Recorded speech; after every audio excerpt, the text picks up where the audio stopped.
right, so the first thing that I like to ask myself in the get-go of things is, how much can I actually know about a thing? Do I have the capacity? How much would I want to know? If I'm gonna go digging down the rabbit hole, like, how much of that do I really want to know? How much of the details am I looking for?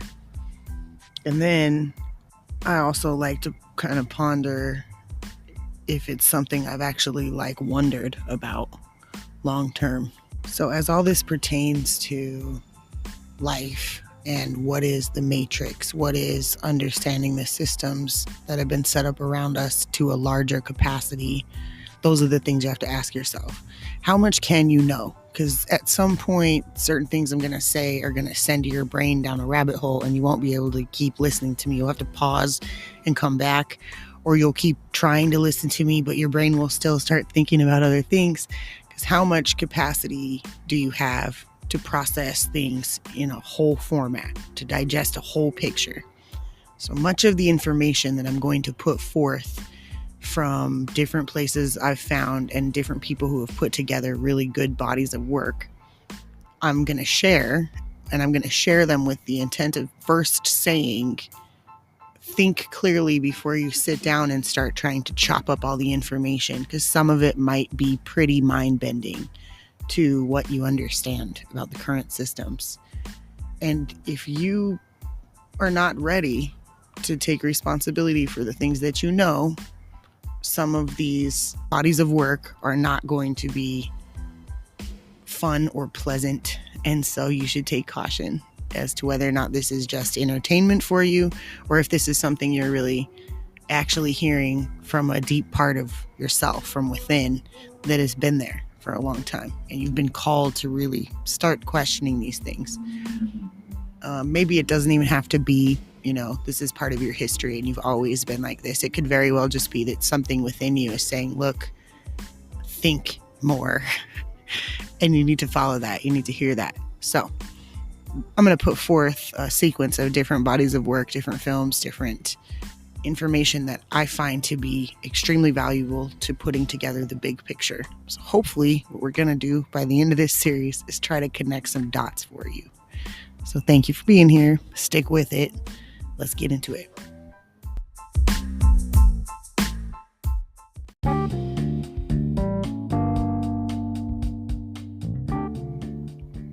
Now, we are going to toast to the hippies in August of 1987 who got together prior to the fucking internet and meditated to lift the vibration of the earth plane to a higher frequency, and to actually accept and usher in the opportunity to create a new consciousness.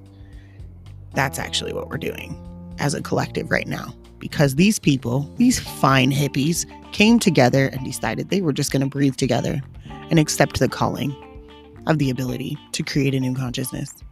Now, a whole bunch of them have officially, flipped sides on that form of understanding and awareness, what it means to quantum leap, what it means to collectively co-create. That's okay. Nobody's judging anybody for where they're at. It's just to say that where we are now is in a smaller few of numbers and at a younger age who were born around that time, within the few years prior to and within that particular time range. So this is a really exciting time to see the energy of the collective actually come into its prime in adulthood to make the kind of collective mental changes that can be made right now. I would encourage you to research harmonic convergence. It had to do with a bunch of planetary alignments. So it's not something that necessarily just happens. There was a reason why they did it around the time they exactly did it with the calendars. I would encourage us to all take note that this happened prior to the internet, prior to the ability to create a Facebook event for everybody to see. So just sit on that for a second. Let's toast to these hippies.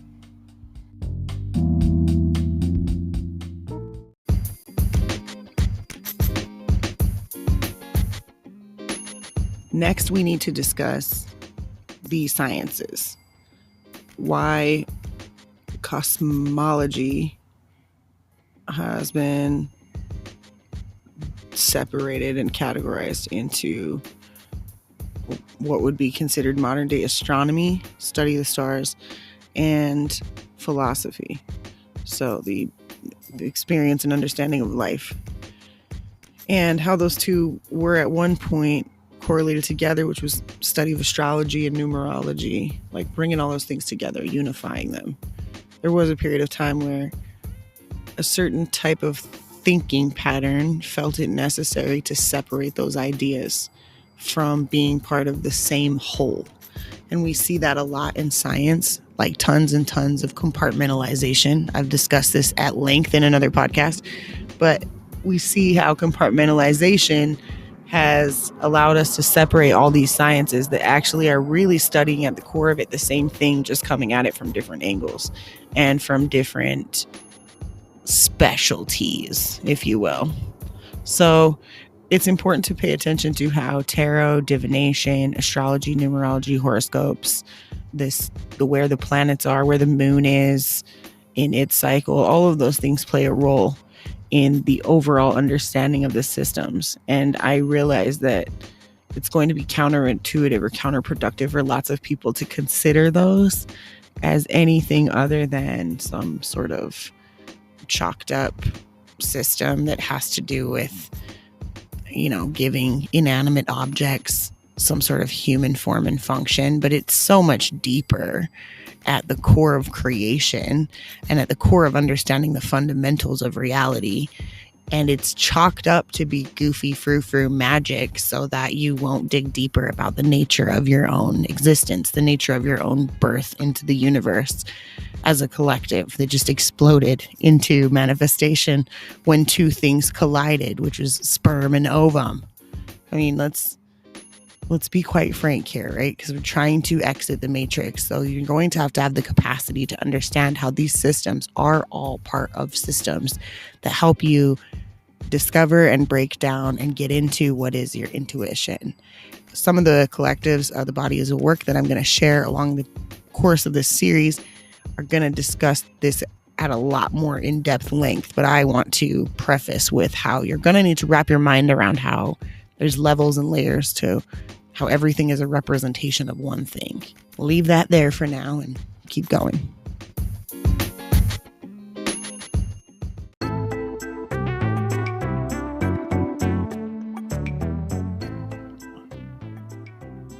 So, the structure of these series is not going to be complex, but the nature of the content is going to be pretty in-depth. I'm not going to spend hours and hours delving into content that has already been visually represented in many of these cases in a really, really clear-cut format. What I'm actually going to do is just be kind of pulling a couple of key details out, but also streamlining how all the key details in this body of work are correlating with the following body of work that I'm going to share. That's what I mean by we're going to connect the dots. So I'm going to put you on to what the next episode is going to be about so that you can kind of get in front of it. You can go watch the film. Almost always these films are going to be for free on YouTube. I will try to get you a direct way to access the information to see it prior to the episode so that you'll understand what I'm actually discussing, the kind of details I'm breaking down, because there's lots of other content creators that have done way more justice to the subject matter, but I want to streamline the thought process so that it doesn't become a shock factor that this is where the systems are, if that makes sense. So if you're really serious about exiting the matrix, kick it with me and through the next segment where I'm going to tell you about the first body of work we're going to pay attention to. Are you excited? I hope so.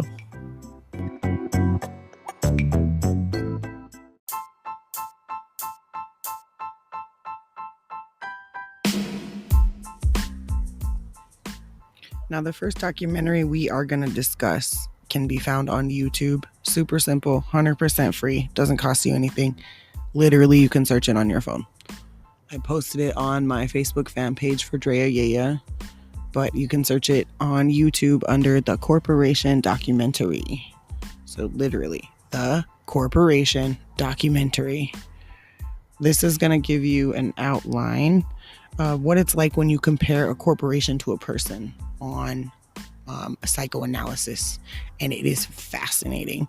This documentary is really old. They made a part 2. I don't think the part 2 is anywhere near as good as the first one, so I'm not even going to bring that one up. But that is where we're going to go by next week's episode. So you have a week to watch that. Highly, highly, highly recommend you take the time, sit down, and just familiarize yourself with this information. That's going to be where we're going to start first, because it's the most prevalent to what happens to us as regular people on an everyday basis with our psyche. Check it out, The Corporation. It's The Corporation documentary. You can search it on YouTube, 100% free. Go find it. Get back to me next week so that I can give you my outline, and hopefully you've watched it so it's not a spoiler alert. I look forward to seeing you then. Peace.